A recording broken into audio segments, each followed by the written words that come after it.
And thank you, Robin. So hello, everyone, and welcome to the Multiple Award Schedule Modification Guidance Training. We're excited to share with you the new guide for modifications. As Robin mentioned, today's session is being recorded so that it will be accessible as a resource in the future. The recording will be posted on the Mass Interact page. Please make sure you're checking Interact frequently for new resources and information about Mass happenings. Now I'll introduce our speakers. I'm Zazie Webspan, and I work in the Mass PMO as a project manager. Next, we have Montrez Nicholson, who comes to us from GSA's General Supplies and Services Office of Acquisition Management. And last but not least, we have Marlon Ziegler, who is a contracting officer in the Heartland Acquisition Center. As part of today's agenda, we will be covering the course objectives. This is what we hope you will gain from taking this training, and some background about the effort behind creating the new modification guidance. We will also provide a high-level overview of the modification guidance and then have a Q&A session at the end of the presentation. The objectives for today's course are to familiarize you with the new MAS modification guidance for industry. This course is designed to prepare industry for doing business after acceptance of the mass consolidation mass mod that will move them over to the terms and conditions of the consolidated schedule and the new available offering structure. Lastly, we want you to know where to go if you have questions about the guidance. This course is not meant to be a deep dive into how to process modifications. Today we'll just be looking at the guide and some key takeaways for the different modification types.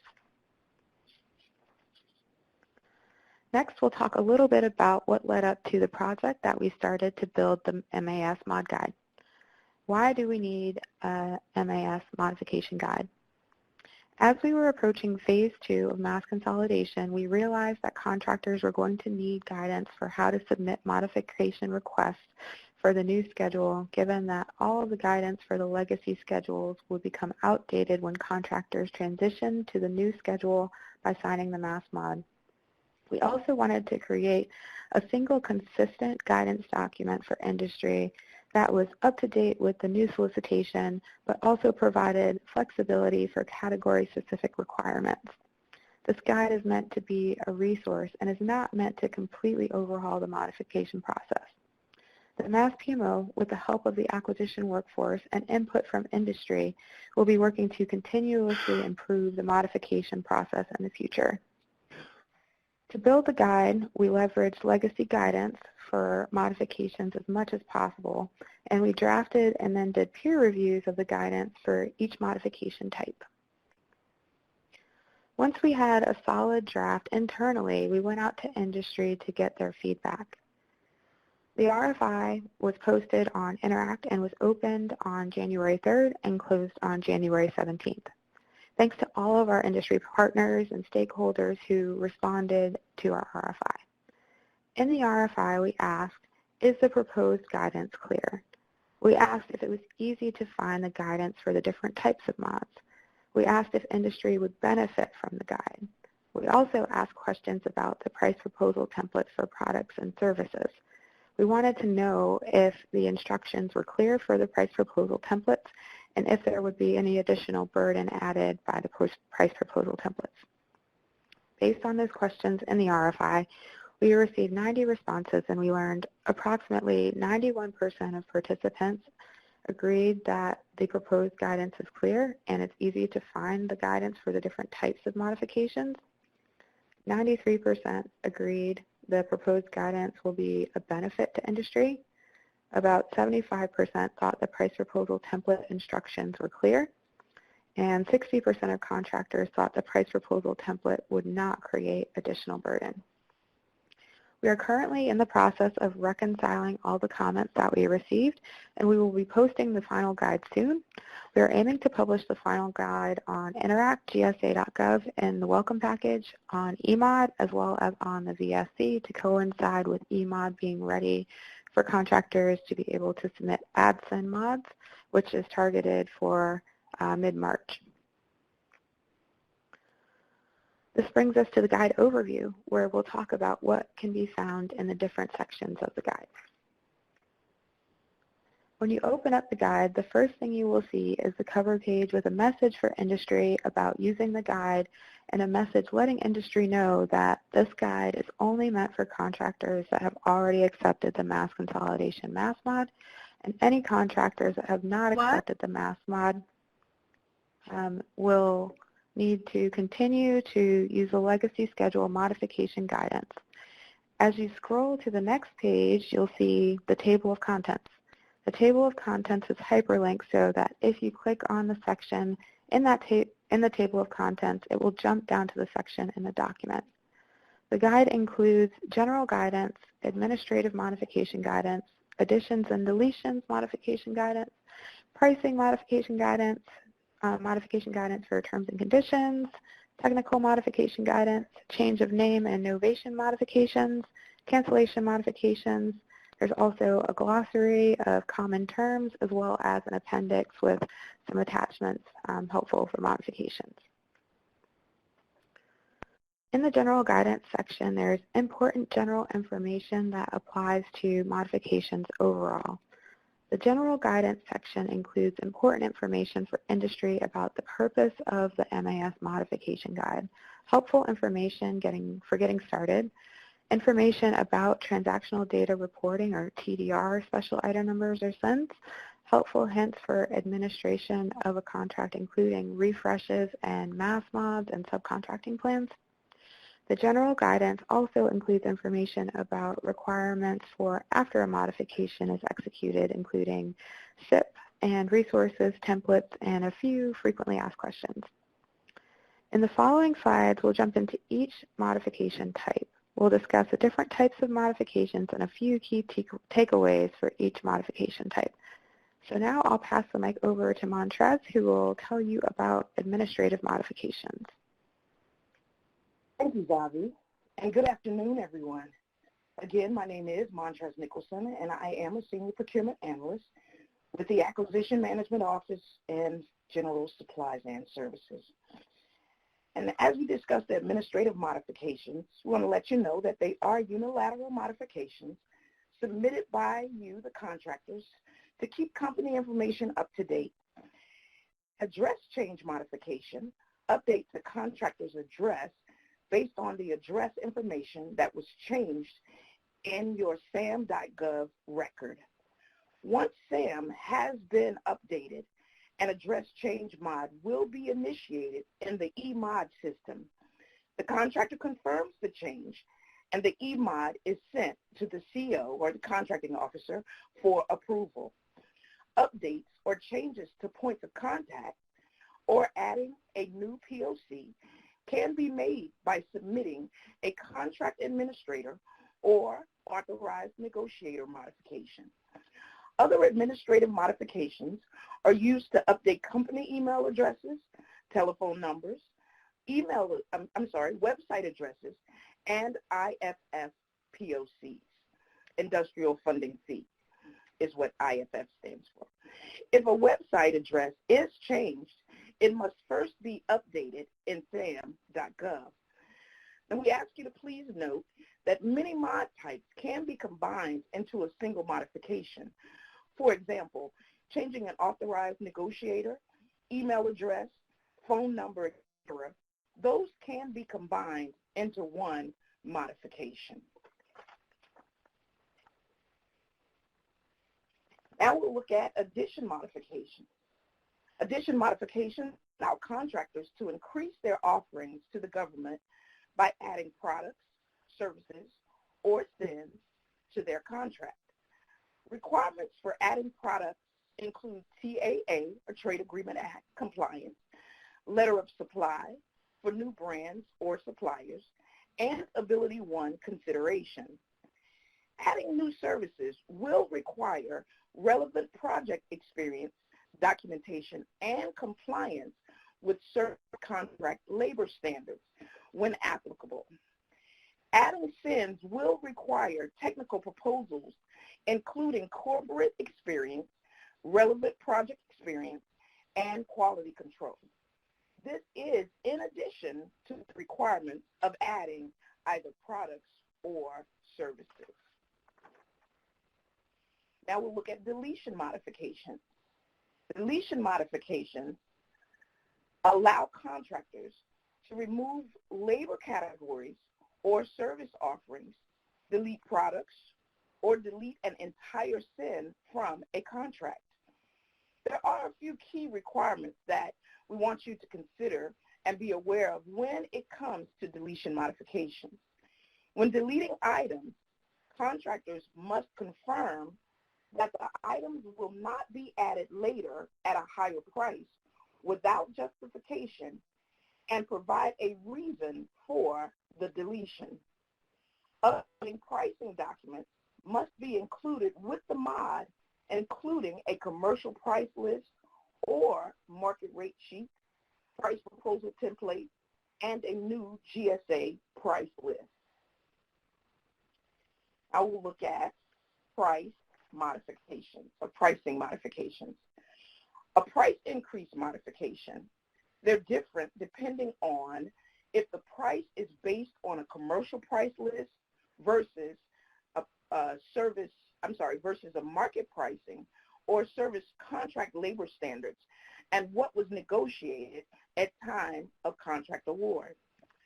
For a price increase with the contract price list and in line with the GSA contract basis of award, a contractor would submit an economic price adjustment or an EPA with the commercial price list increase mod type.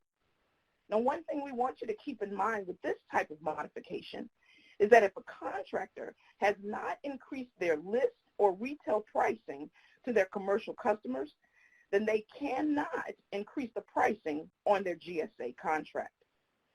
A modification for a price increase based on market rates or service contract labor standards would be an economic price adjustment without commercial price list increase mod type. So again, we want you to note for price increase modifications, the applicable clauses and required documents, they vary depending on whether the contractor is participating in TDR versus non-TDR. Pricing modifications also include price reduction modifications, which can be either permanent or temporary. And for non-TDR, contractors that want to request the permanent price reduction based on basis of award, they would use the permanent price, the permanent price reduction, and that's based on most favorite customer. They would use that mod type. And for a voluntary permanent price reduction request, contractors can submit these requests at any time by selecting permanent price reduction. That's the industry partner requested mod type. Contractors can also submit a temporary price reduction modification. We also want to discuss with you today technical modifications. Technical modifications include changes in geographic coverage, part numbers, changes to your part numbers, product description changes, and service description changes. Now, another key takeaway for this type of modification is that any price changes in conjunction with these modification types, they must be separately requested. Additionally, for the change in geographic coverage, these mod types, the mass solicitation requires a minimum geographical coverage of the 48 contiguous states. Coverage beyond that is negotiable. And so now lastly, I want to discuss with you the terms and conditions modifications. Terms and conditions modifications include managing clause exceptions. Clause exceptions will be negotiated on a case-by-case basis. The contractor must cite specific sections or the section of the clause for which the exception is requested and provide a reason for taking this exception. The government will consider exceptions. However, those exceptions are subject to legal review and must be determined to be in the best interest of the government. The terms and conditions modification types also include representation of business size. For this modification type, the contractor's SAM registration must be updated with the current business size before this modification can be processed. So when it comes to the incorporating of subcontracting plan modification types, contractors will enter the plan directly into eMod. All subcontracting plans must be approved by GSA's Office of Small Business Utilization, otherwise known as OSBU. And the plans must be updated in the eMod system and signed by both the contractor and the contracting officer before the modification can be completed. Now, there are numerous other terms and conditions modifications available in eMod. Some include cooperative purchasing, disaster recovery purchasing, and there are others that will be found in eMod system. But at this time, I want to pass it to Marlon, and he is going to share with you about change of names, and novation modifications. Marlon? Thank you very much. My name is Marlon Ziegler. I'm a contracting officer here in Kansas City, or Region 6. And today I'll be presenting to you some guidance on change of name and novation modification request, and then we'll look at some other areas. Prior to submitting a change of name or novation agreement modification, the contractor will need to determine the agency that will be responsible for executing this agreement. If the transferor or the company that holds the government contract that needs to be modified has contracts, not just orders issued under the GSA contract, with other government agencies in addition to a GSA schedule contract, the responsible agency is the one with the largest unsettled dollar balance of contract obligations.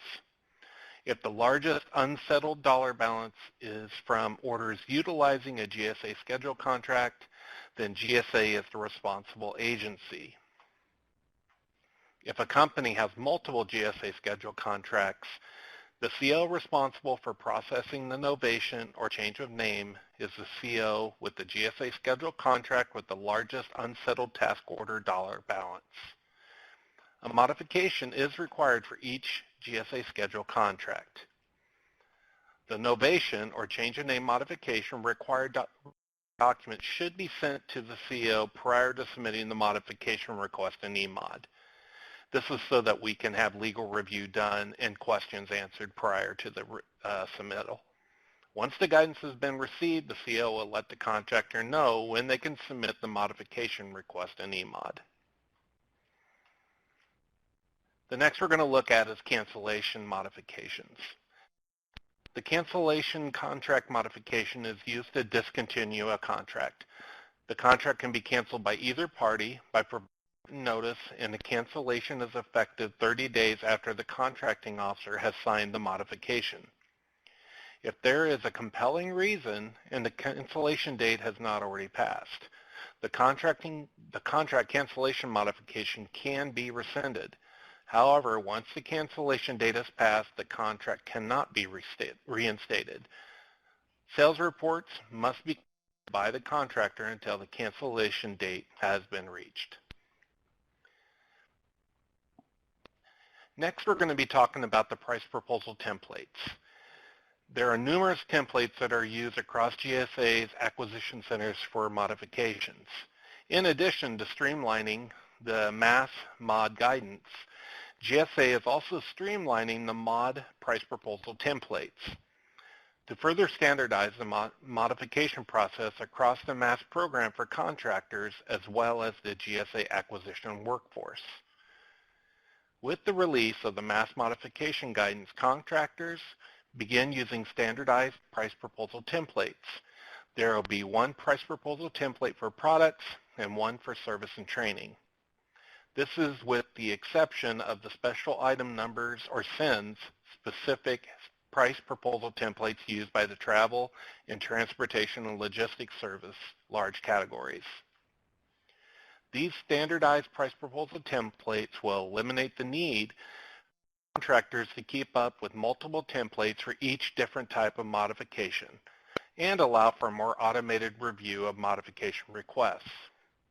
Now contractors will use these templates for technical, add, delete, and pricing modification requests. Another thing to note about the price proposal templates included in the modification guidance is that they are based on the proposal templates included in the mass solicitation for new offers. The templates for modifications are the same as the offer templates, except there is a column at the beginning of each sheet that is labeled award. At the time of award, modification number, new, or change for each row. The contract following can be found on the price proposal template. So this stands for the award if the item was awarded at the time the contract was awarded. Modification number if the item was awarded or subsequently changed by approved modification after the award of the contract. New if the item is being requested as a new item to be added to the contract by modification request, or change if the item is being requested to be changed by the modification request. Please note that each template has a Read Me First tab with helpful information and instructions on using the templates. Using the enhanced instructions and the previous versions of the modification, contractors can ensure that there are not any errors that will be able to confirm accuracy using the VLOOKUP feature in Excel prior to submitting to the modification request. Ensuring quality information is received by the CO will help with the timely processing of your mod. Once approved, contractors will also ensure they have a conformed and up-to-date price list if requested by their IOA or Industrial Operations Analyst or an Inspector General or IG Auditor.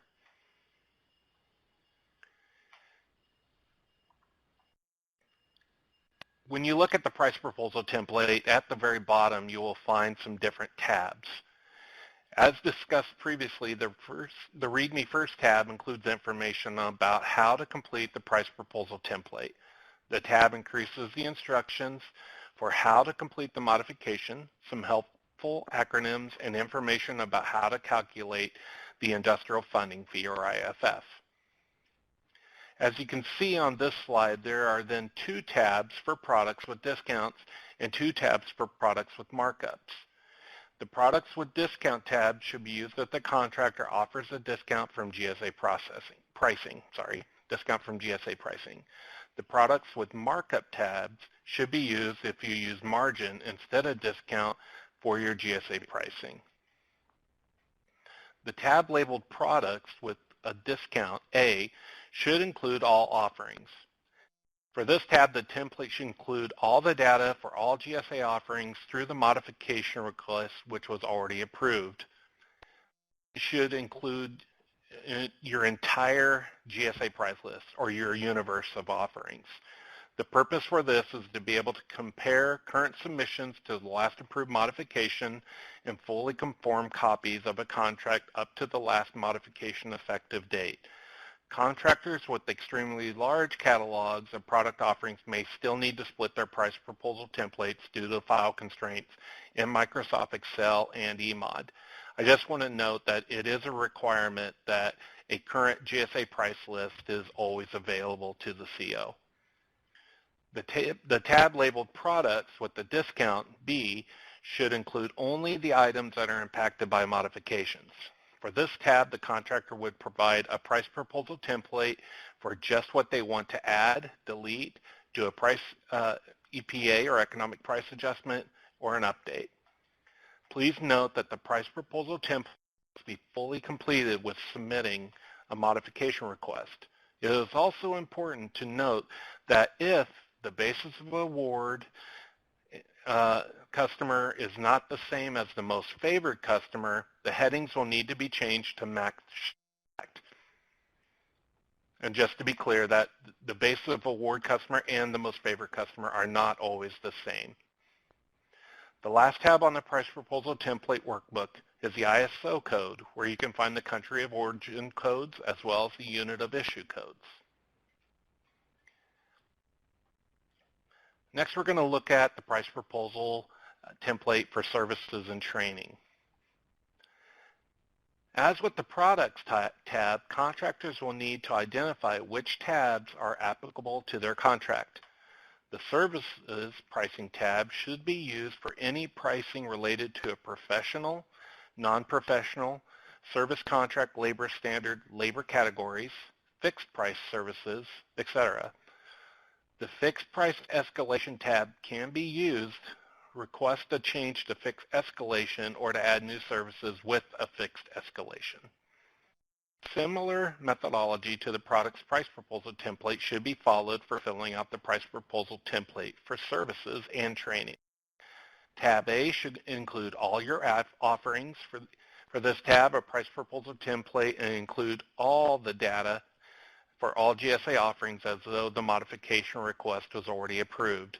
Again, tab A is for the entire universe of offerings as if the modification request was already approved. The purpose of this tab, again, is to be able to compare the current submission to your last approved modification and fully conformed copy of the contract is up to the last modification effective date. The tab labeled B should include only the items that are impacted by the modification. For this tab, the contractor would provide a price proposal template for just what they want to add, delete, do an economic price adjustment, or update. Related to the price proposal template in the coming months, GSA will be offering training specific on how to fill out the price proposal templates for services related to the calc tool. I'm going to hand this back over. Thank you. Okay, thank you, Marlon. All right, so before we conclude today, have you heard GSA's Federal Acquisition Service Training Conference is taking place April 14th through the 16th, 2020 in Atlanta, Georgia. This training event will bring government and industry experts from across the nation together to discuss how we can advance federal acquisition. Industry partners will be able to directly engage with federal contracting officers, learn about the latest government e-tools and processes from experts, and showcase their company's offerings live on the show floor. Participants will have 100 courses to choose from. Courses hosted by the Mass CMO include the Multiple Award Schedule Consolidation Updates, Utilizing MAS with Order Level Materials, MAS Systems, MAS versus Open Market Streamlining Acquisition through MAS for Industry Partners, Thinking about Pursuing a GSA Contract. Here's what you need to know. MAS Contract Compliance, Leverage your GSA schedule contract for state and local government sales, MAS Flexibilities, what they are and how to use them, One Solicitation, the next steps impacting professional services offerings. The Mass Consolidation team will also be available at our booth for questions and conversations. You can get more information by going to gsa.gov/fast. And with that, I'm going to pass it back over to Robin for questions. Okay. Okay, fantastic. Thank you, Zoe. Real quick, I'll give you a moment to gather your thoughts and type those questions in. And while you're doing that, I just want to draw your attention to the left-hand side of your screen, where, again, you will see a handful of links for you to check out, including some FAST 2020 links if you want to read more. Also, at the bottom left-hand side of the screen, you can see the link where you can download a copy of the presentation you just saw. To do that, again, you have to click the file name. That will activate the download file button right below it. Click that, and you will have it. Okay, it looks like we have a few questions coming in. Okay, so I'm going to actually take the first two questions because they're very similar. We have a question from Magdalena and a question from Vanessa. So with regards to the technical proposal for add SIN mods, will the requirement for corporate experience narrative only apply if the requested SIN is outside the category and subcategory attachments already awarded on the contracts? And then from Vanessa, we have a similar question for add mods. Why does the add SIN mod type On presentation page 10, require corporate experience and quality control. GSA reviewed this information for current contractors with the original offer and award. The current mod instructions and the draft RFI mod instructions do not have this requirement. Yes, so both of you are getting at something that is correct and something that we'll need to update in the training presentation. That is correct. So what is in the draft guide is what will be published in the final guide, which is going to require just the project experience. We won't be requiring corporate experience or quality control for the AdSend modification type. So sorry for any confusion that caused. Let's see what other questions we have. The next question is from Kathy. It says, where are the new price proposal templates available? So we have the price proposal templates that will be included with the modification guidance, and those are not available just yet. We're planning to publish those by the end of this week whenever we publish the final guide. But right now, the price proposal templates are available for offers on the gsa.gov mass category requirements page, and you can take a look at those. As Marlon mentioned during the presentation, the price proposal templates for modifications are very similar to the price proposal templates that are used for offers. We wanted to use pretty much the exact same headers with the exception of that first column that was noted in the presentation. All right, the next question we have is from Vanessa. It says, price proposal template indicating the modification number for every product service added over the many years of the existing schedule will be cumbersome.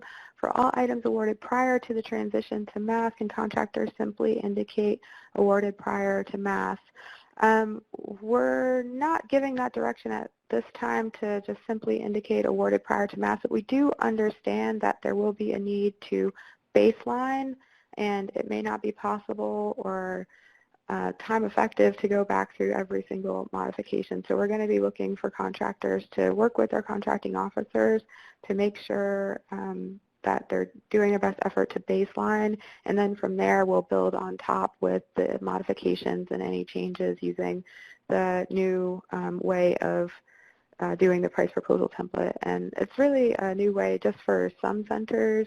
Some centers have kind of practiced this format before, but we're trying to expand it to the entire program so that we kind of have that sort of running list of how things have come on and dropped off of contracts over the years, and also having that conformed copy that everyone has that can show what's a part of a contract at a particular time.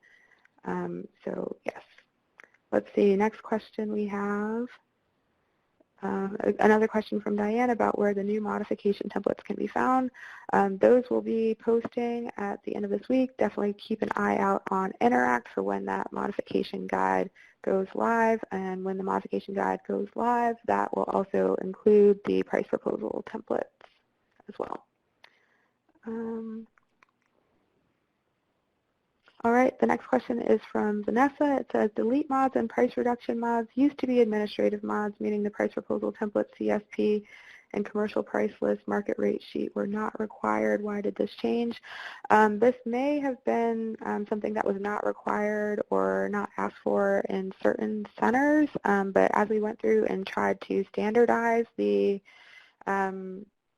guidance across all of our centers, this is what the team came up with, and this was the information that the contracting officers said that they needed in order to complete those modifications in our SMEs within the centers. So that is why it may look a little bit different. This is something that has previously been required by some centers, but may not have been in other centers. But as we're standardizing, we're moving toward having everyone sort of do the same thing, provide the same information and all the information that the contracting officers need in order to process modifications timely. Let's see. The next question we have. Next question is from Dixie. It says, where are these templates and when are we required to begin using them? So these templates will be, again, posted on GSA Interact by the end of the week. and you'll be required to use them once you have accepted the mass consolidation mass modification. So if you haven't yet accepted the mass mod, you will continue to use any legacy guidance that your contracting officer or the center where your contract is located has provided. But as soon as you accept the mass consolidation mass mod, that is when you will start to use the consolidated, consistent, standardized guidance that we will be posting later this week.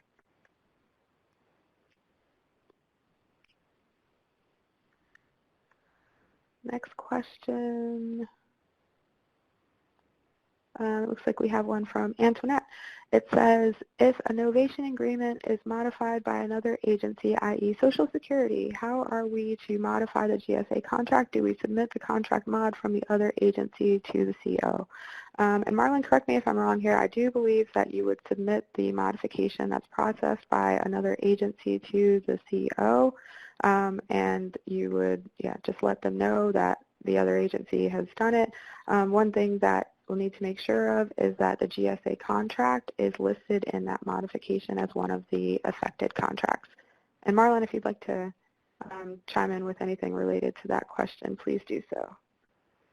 Yeah, that was a great answer. That's what we'll look for, is if your contract is listed on the other novation. If not, you would be starting from scratch. So it's helpful to list all your contracts. Okay. All right, our next question is from Jamie. It says, prior to the mass mod acceptance, are all current legacy schedule mods available in eMod? Yes, all of the mods that you have previously processed and had awarded to your contract should be available in eMod, and whenever you accept the mass mod, it will continue to be available in eMod after you've accepted the mass mod as well. We're not changing your contract number or your DUNS number or any sort of unique information about your contract with this mass modification. So all of those mods will continue to be available in eMod, and you'll be able to access them. Let's see what other questions we have.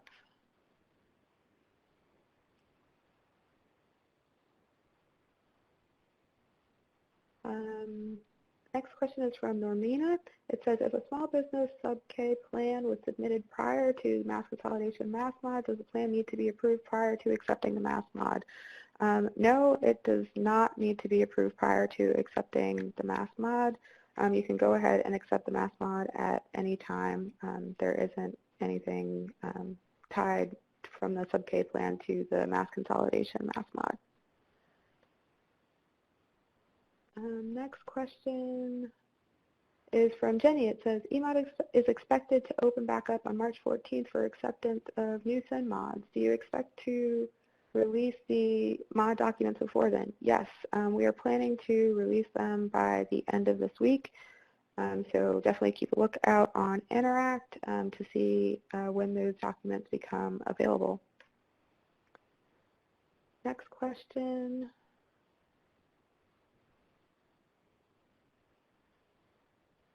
Okay, next question is from Mike. It says, we are going to submit a mod to add a SIN to our GSA schedule. Do we need to wait until the new templates are posted, or can we use the templates that existed before the MAS mod? So I'm assuming that you've already accepted the mass consolidation mass mod, because when eMod opens back up, it will be only the new SIN. So if you haven't accepted the mass consolidation mass mod, you won't be able to do an add SIN for any legacy SINs. So first step is definitely make sure that you've accepted the mass consolidation mass mod. And once you've done so, the mass consolidation, or sorry, the mass modification guidance that we talked about today in this training, and that will be released later this week, will be the modification guidance that you will use, and therefore you will use the templates that are included in that guidance to add a SIN moving forward, and add any items under that SIN as well. Let's see.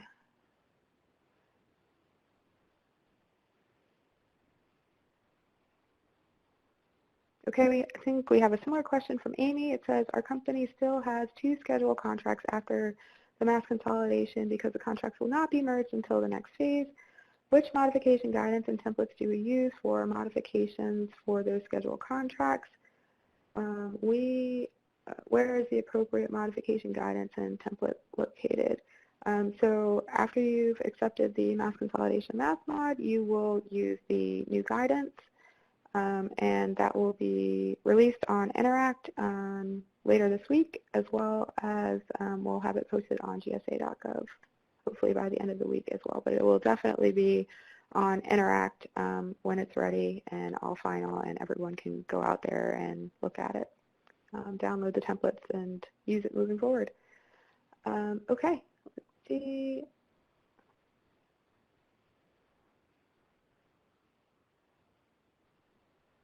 Okay, I think it's Charlton.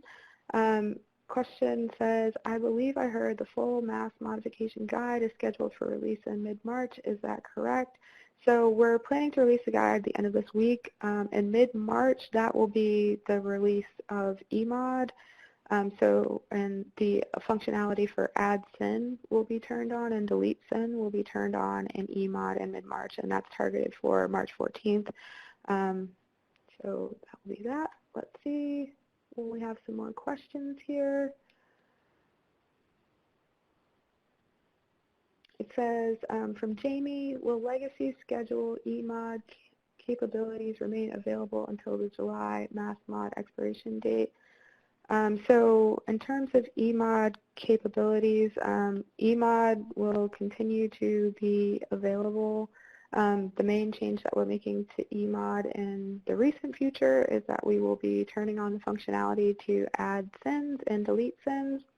Again, the add sin feature will be for only the new sins under the consolidated schedule, so all of the legacy sins will not be there anymore.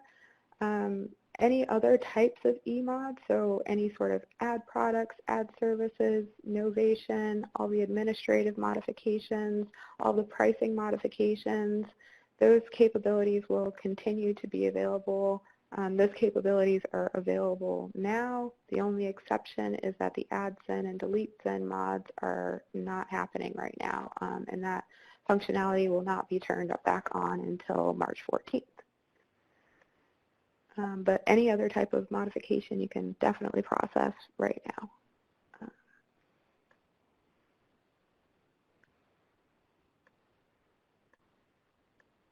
Okay, so the next question we have is from Suki. It says, when we submit the pricing template, we should include all our offerings or submit a template per schedule. So you would be submitting a template for the schedule that you want to modify. So it would be tied to whatever that schedule contract number is and what items are under that contract. Next, we have a question from Andrew. It says, how can we get the guide? Again, the guide will be posted on Interact, so make sure you're going out to GSA Interact. It's interact.gsa.gov, and Robin on the left-hand side has a link that will take you right to the GSA Multiple Award Schedule community. That's where we post all of our updates. So definitely bookmark that page. Make sure you subscribe so that you receive email updates of new happenings, and that is where you will be able to get the guide. Let's see. All right, question from Tracy. When will the eMod add and delete sin capability be restored? Again, we're targeting March 14th for that capability to be restored. Will eMod eOffer continue to recognize existing digital certs through this transition? That question's from Jamie. Yes, you will still need digital cert to access eMod, and if you have one, you will continue to use it throughout the transition for mass consolidation.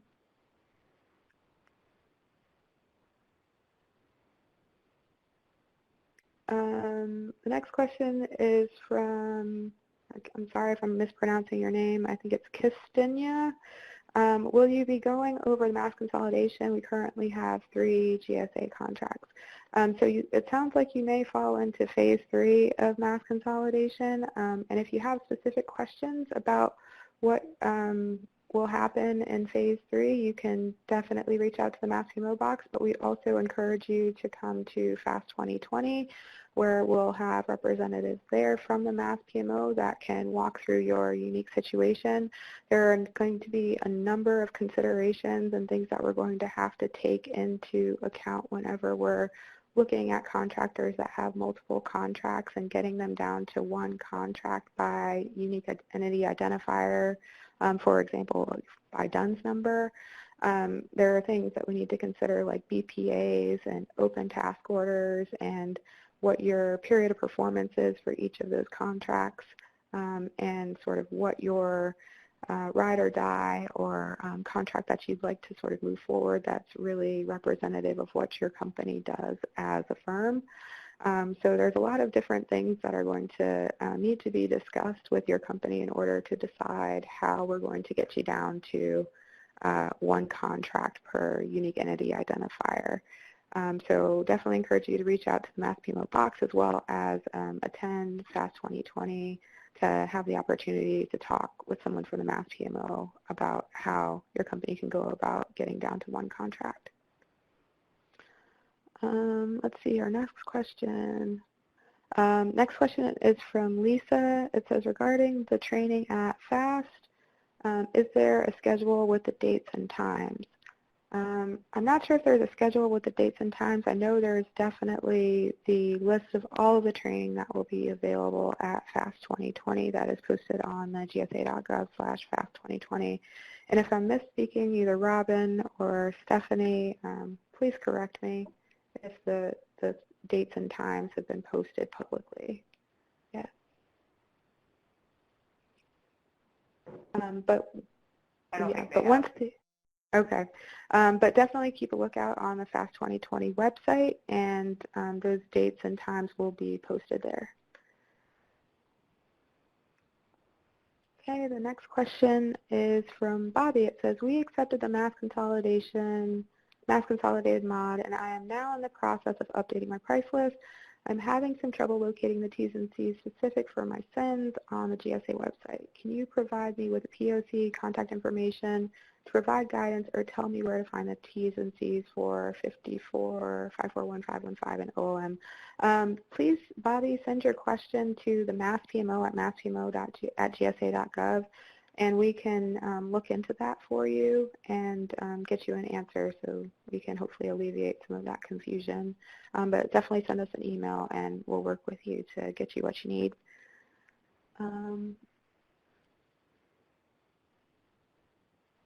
The next question is from Elle. It says, these instructions are for after the mass mod is accepted. Before then, we are supposed to use existing procedures, but our CEO will not process any mods until the mass mod is accepted.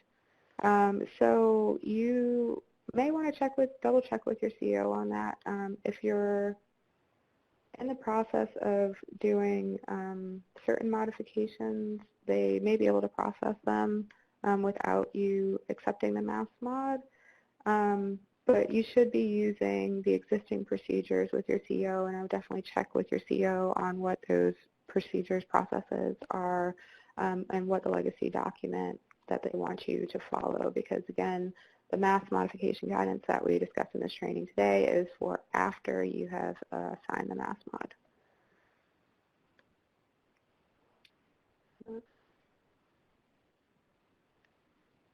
Next question is from Jamie. It says, can a change in geographic scope be done to add overseas delivery without adding one of the international sends? I believe that can be done. Marlon, do you want to weigh in on this one? So you can add in different countries that you wish to add. If you look in the solicitation, there are some clues to take a look at. So you do not have to have an international send per se, but you do need to state, the country you're going to be working in. And again, I recommend looking at those clauses and talking with your CEO. Just make sure that the specific send that you're referring to doesn't have that requirement in it. Okay, the next question is from Tara. It says, if the product has been modified by multiple modifications, which modification number do you provide? I believe that would be the most recent modification number, so you would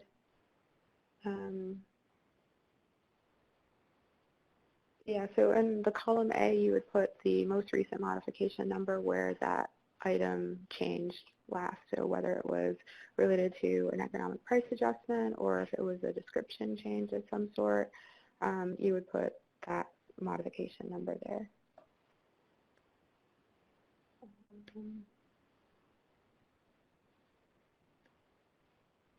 The next question, please. I think I might have answered this question already from Mike. It says, we are going to submit a mod to add a send to our DSA schedule. Do we need to wait until the new templates are posted, or can we use the templates as existed? So you will use the new templates when adding a send, because you'll be adding the new sends when they are available on March 14th, and that will require that you have signed the mass consolidation mass mod. Okay, and it looks like we've got about 4 minutes left, so I'm going to take just a couple more questions and then we'll wrap it up. So the question is, what is the current SAM.gov solicitation link for the current consolidated mass schedule?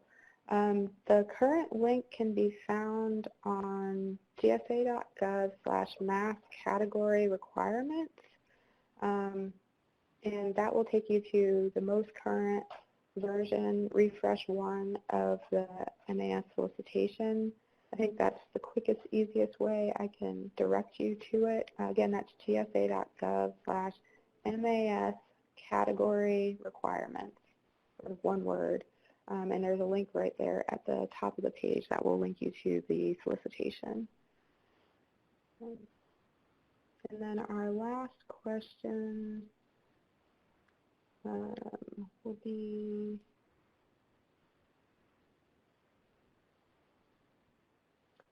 so our last question will be from Laura. It says, so we can't simply transition our old sends to the new mass mod without completing all the documentation for a modification, even though it was previously awarded. So for your contract, when you sign the mass mod, what it will do is it deletes all of your legacy sends automatically and adds all of the new sends automatically. So if you don't want to add anything else to your contract, you just want to have what you had on your legacy schedule, those sends are on there. There's a modification in the contract file, and no action is necessary. If you're just going from, you're just signing the mass mod and you're going from the legacy to the new sends. If you want to add anything or do a modification for any other reason, including price changes or adding items or deleting items, then you'll have to follow the modification guidance and the checklists and processes and eMod. But if you're just moving from your legacy schedule over to the new schedule by signing the mass consolidation mass mod, then you don't need to take any other action other than updating your price list and SIP if you're in SIP. So with that, I will turn it back over to Robin, and he will close us out. Thank you, everyone. Okay.